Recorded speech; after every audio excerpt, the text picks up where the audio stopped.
अगर हमारे बीच में से कुछ लोग बौनों ने कुछ लोगों के साथ जघन्य अपराध किया है, इसकी सजा सनातन के लोगों को मत दीजिए। प्रस्ताव लेके जाइए, अक्रॉस द पार्टी जाइए। ये पार्टी के एजेंडे में जब आप जाते हैं तो लोग आपको पार्टी के एजेंडे से, ये राष्ट्र का संदेश होना चाहिए। और दूसरे लोगों से उनसे पूछिए कि अगर हमें बच्चों की पराकाष्ठा, बच्चों में बहादुरी का भाव भरना है, तो भाई 14 नवंबर को जो आदमी पैदा हुआ था उसका कोई एक ऐसा पुरुषार्थी काम हमको बता दें कि जिसको हम ये कहें कि बड़ा पुरुषार्थी काम किया था। पूरी जवानी निकल गई उनकी दलाली में, पूरी ताकत उन्होंने लगा दी कि देश के पुरुषार्थियों को कैसे समाप्त किया जाए, पूरी ताकत लगा दी उन्होंने कि उनकी सत्ता कैसे बनी रहे। वो तो इतने बड़े पुरुषार्थी थे कि जिस कमेटी के चेयरमैन थे, भारत रत्न बांटने वाली कमेटी के चेयरमैन थे, उसी चेयरमैन ने अपने आप को ही भारत रत्न दे लिया। इतने बहादुर लोग थे। तो 14 नवंबर को भारत में बाल दिवस क्यों मनाया जाएगा? बाल दिवस अगर भारत में मनाना है तो गुरु गोविंद सिंह के दोनों पुत्रों ने जिस तरीके से इस्लामिक आतंकवादी और जिहादियों के सामने पूरी ताकत लगा करके मजहब इख्तियार नहीं किया, अपने धर्म को नहीं छोड़ा, और अगर मैं ये कहूं कि उन्होंने समुंदर को छोड़कर नाली को नहीं अपनाया और अपनी जान दे दी, उस दिन 26 दिसंबर को भारत में बाल दिवस होना चाहिए। तो पंजाब सरकार इसकी घोषणा करे कि पंजाब में बाल दिवस 14 नवंबर को नहीं होगा, बाल दिवस 26 नवंबर को होगा।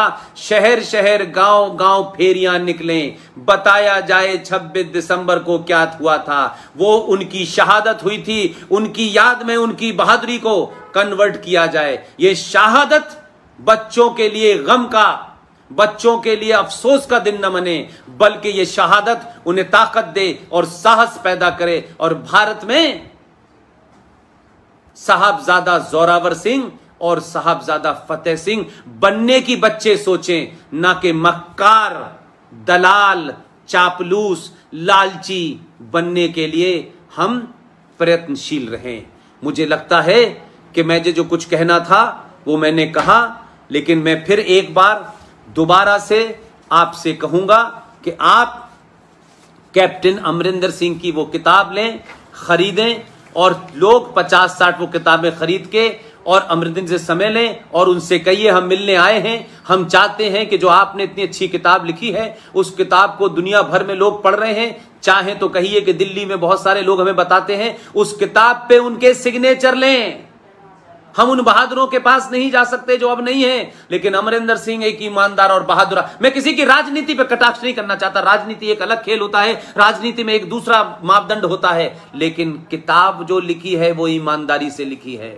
उस किताब पे सिग्नेचर लें और कहिए कि हम एक प्रस्ताव आपको देने आए हैं। ये किसी पार्टी का प्रस्ताव नहीं है, ये किसी विचारधारा का प्रस्ताव नहीं है, और उस ग्रुप के अंदर अपने से विपरीत विचारधाराओं के लोगों को लेके जाइए, किसी बैनर के अंदर तले मत लेके जाइए। ये बैनरों ने, ये दुकानों ने जो नाम है उसमें लोगों की सोच महदूद कर दी है, सीमित कर दी है। मैं एक व्यापक बात कह रहा हूं, और उनसे कहिए कि हम चाहते हैं कि पंजाब के अंदर सरकार लीड ले।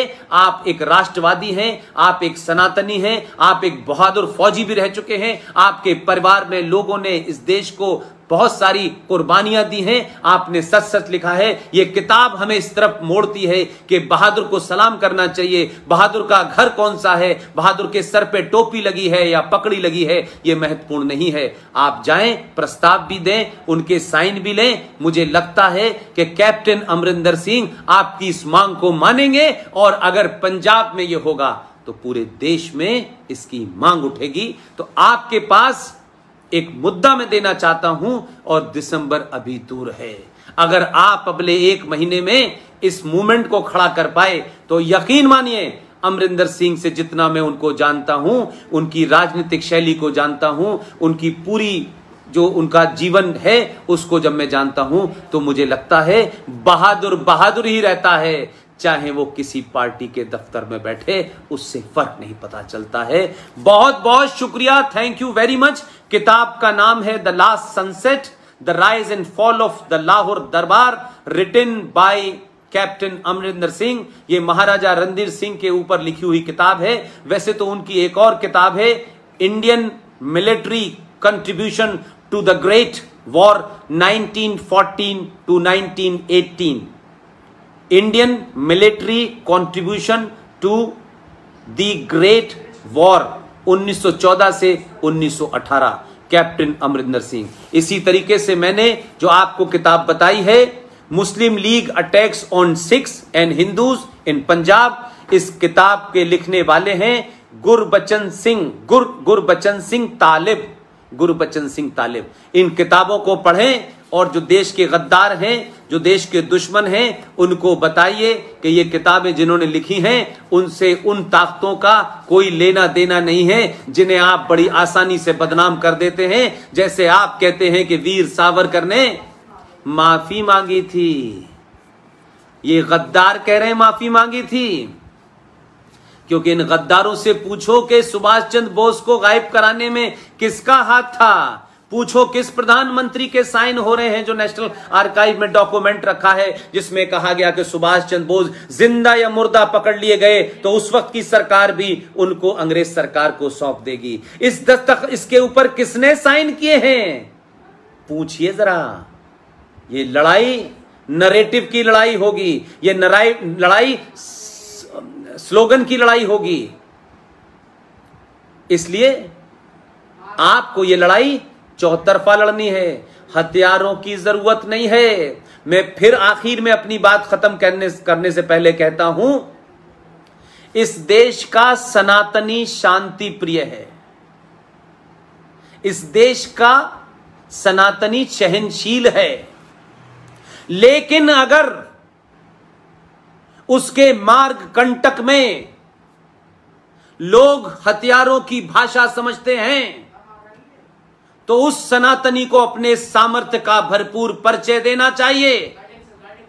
एक कमजोर सनातनी ना अपने घर को बचा सकता है ना अपने राष्ट्र को बचा सकता है।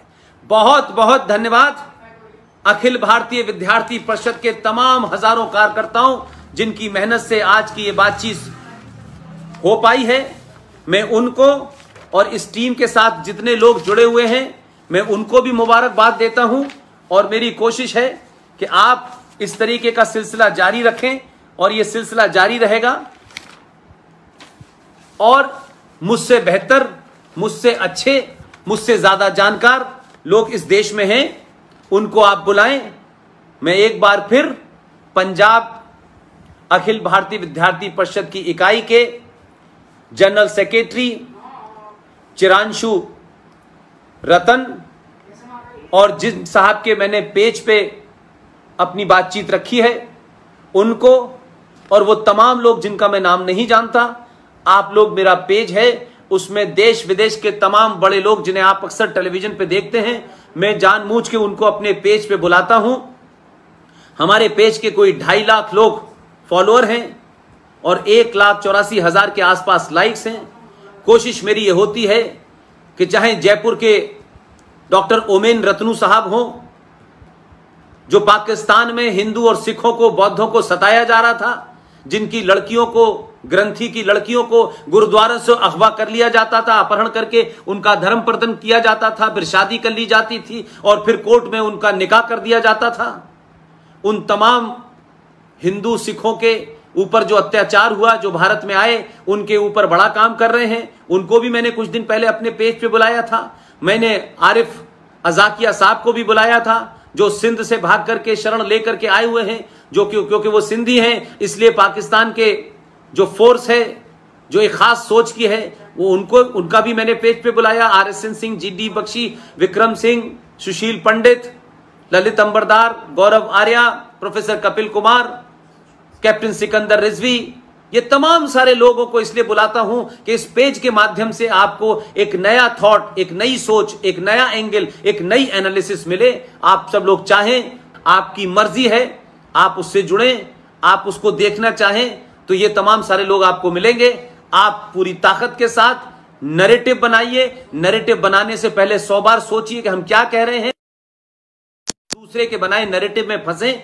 और गलत रास्ते पे चले जाएं। इसलिए अपने जो बुजुर्ग हैं, जो बड़े हैं, मैं फिर कह रहा हूं, किसी विचारधारा और पार्टी में बंद करके राष्ट्र नहीं बचाया जा सकता।